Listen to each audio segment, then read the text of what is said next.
What is going on, everybody? Frugan here, and we're here today to go over the patch notes for Once Human.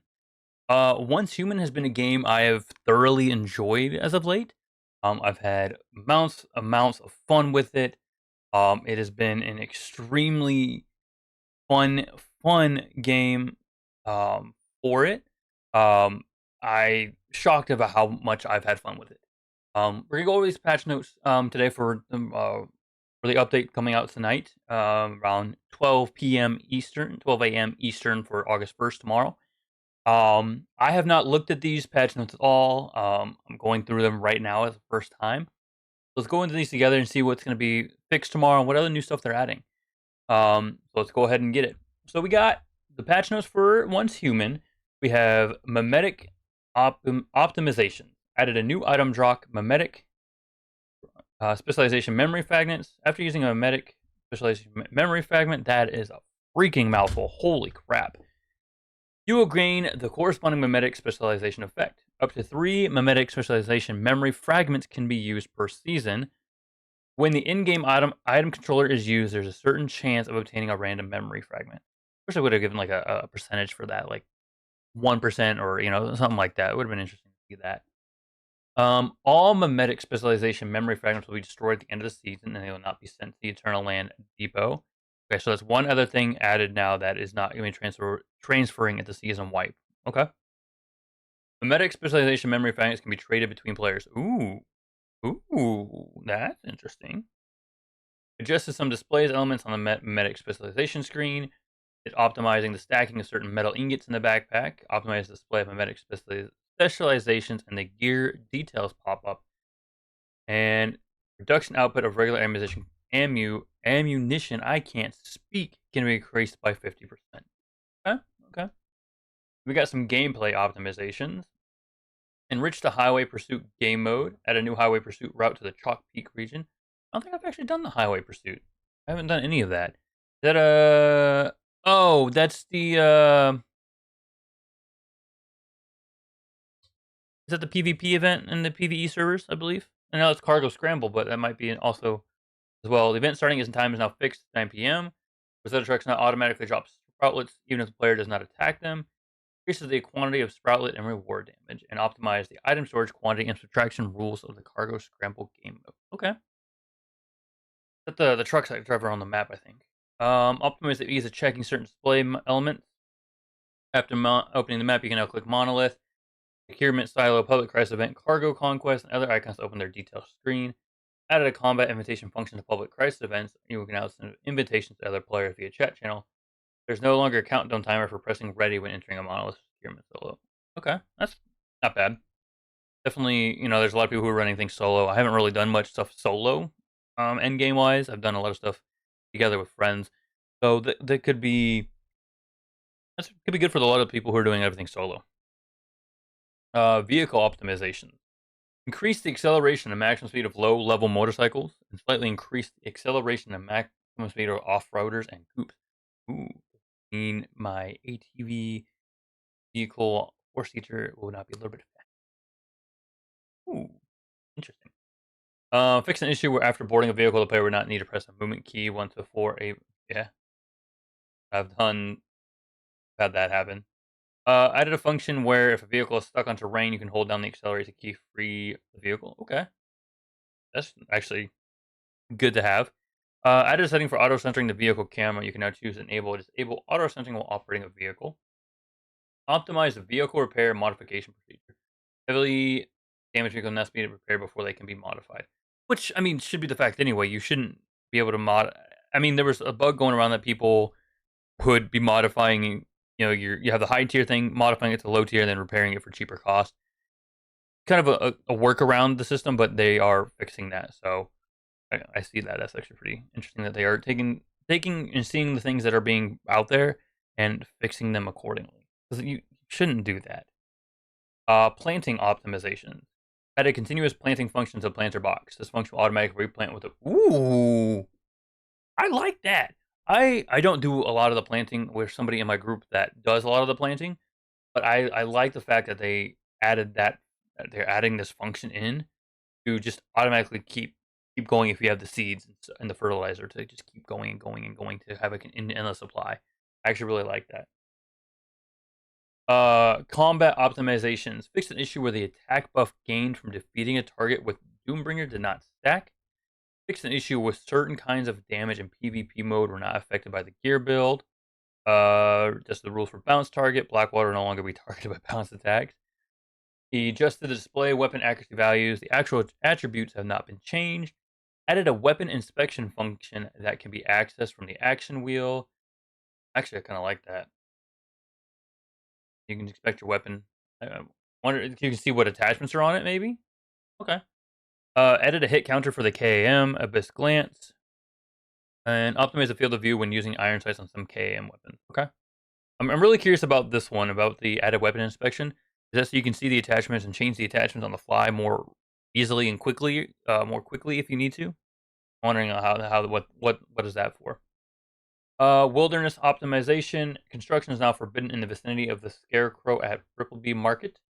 Under camera height options as settings, the player can adjust the character's vertical position. Okay. And then optimize the movement path of the Wanderer. It can now move around within a single region more effectively. Interaction art and SFX optimizations. Optimize the appearance of teleportation tower. Okay. On hits, sound effects for certain deviants. Unlock some control functions in some settings. Added a controls display function. Player can now view their current controls and their corresponding. That's good. And I really like this one as well. I've had an issue where teleportation towers will take a little bit rendering in. So hopefully this will be a little bit better. Trades. Added Nissa's loot crate to Sproutlet's shop of Nissa. Basic merchant who can be found in neutral strongholds. 30% chance of obtaining a legendary mod while opening Nissa's loot crate.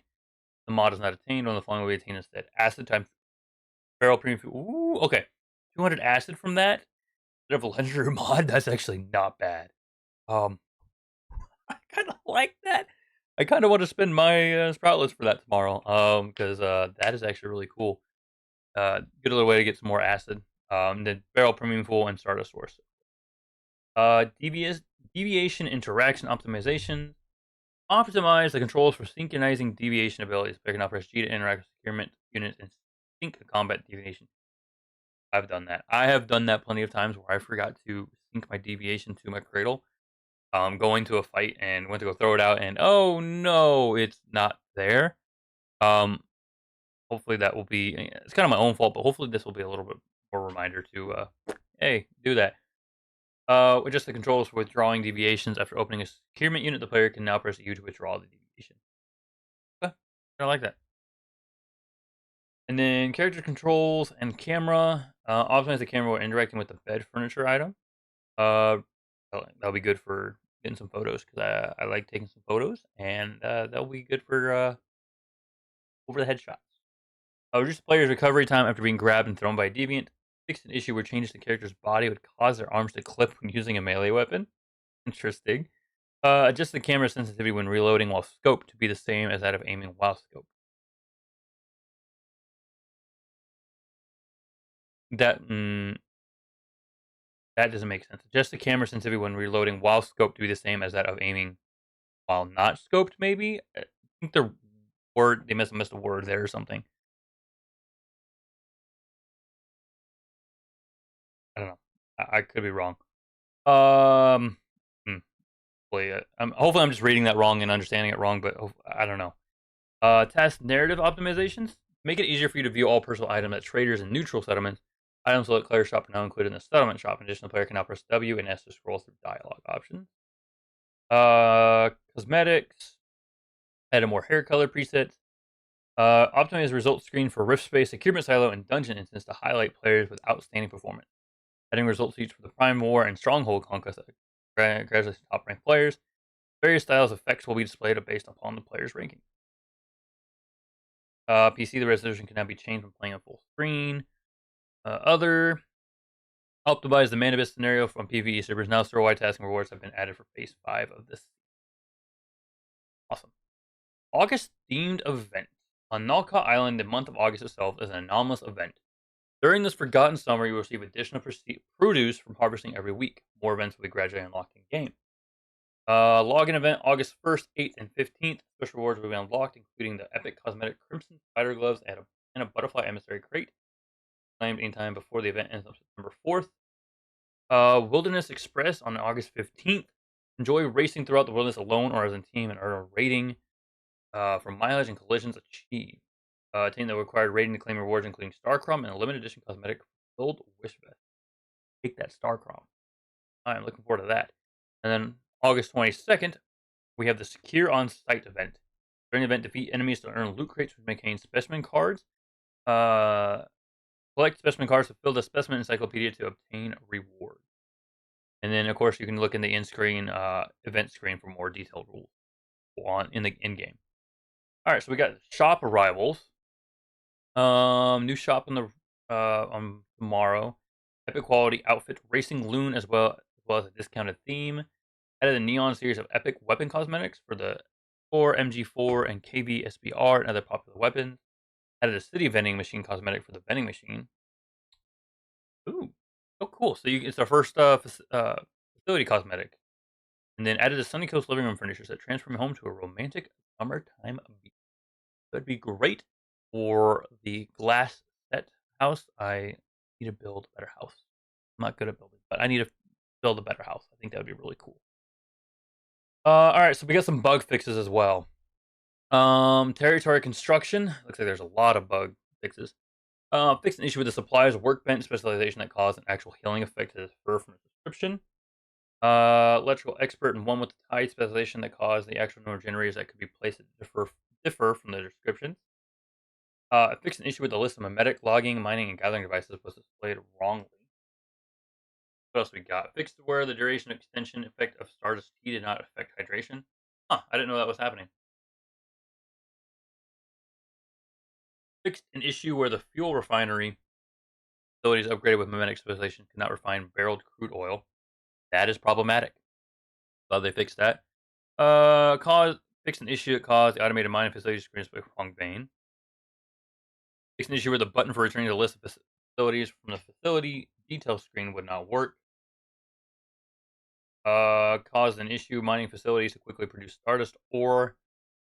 Fixed an issue where the hydraulic generator could not generate electricity correctly. Caused wires remain on top of the garage after recalling a truck. When placing blueprints while using flight mode in Eternal Land. I haven't really done much in Eternal Land.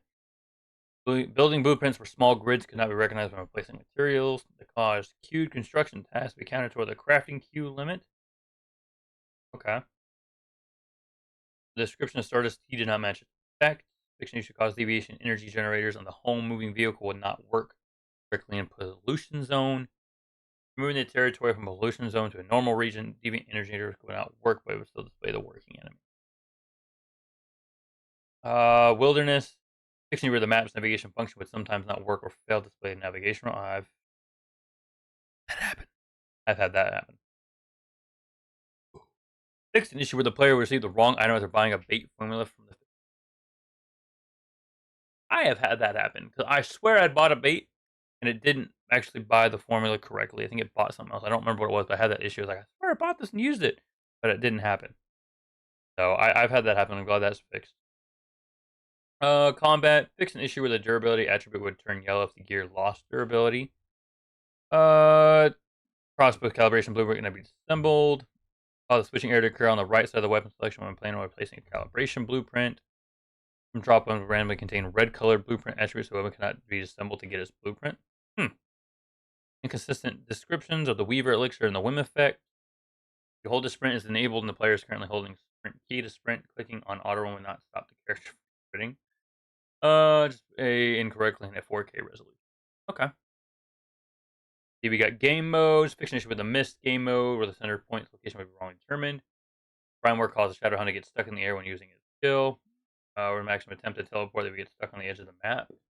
Plays a hit visual effect and manual turrets in the Prime War. Cause Deviation drop additional copies of that item. Securement Silo EX1. Okay, so it fixed some deviation spawn rules. Securement Silo Side, Securement Silo Theta. Dr. Teddy, Enchanting Void, Upper World spawn, Snow Goblin spawn the correct scenario. Okay. Can you increase the spawn rates of the Rain Man, please? Thank you. And let's see. Deviations. Fix an issue where deviations whose skills have a designated target could not be recalled while a player was reloading. Many Wonder would absorb teammates' bullets in this range. We have had that happen so many times during a silo when my buddy was running the Mini Wonder, and it would just pull our bullets, so we weren't doing any damage. I'm glad they fixed that. For defending against shotguns, and then other fiction with the wrong text was displayed if you had not been friends with the other player for at least 7. There are some good fixes here. I'm glad they're working on that and keeping us up to date on the fixes for the game. There's some ones that are really good, spawn rates and stuff like that. I'm hoping that they will fix spawn rates of some of the other deviations, like the Rain Man. I know that is one of the most rare ones I have seen. I got lucky on my first attempt on killing one and got it. Um, so I got lucky with that one. But there's some really other good things here. I'm curious of these other new events that are coming. Don't forget to claim those events. If you want more videos like this, please let me know. Like the video and subscribe, and we'll see you on the next one. Peace, everybody.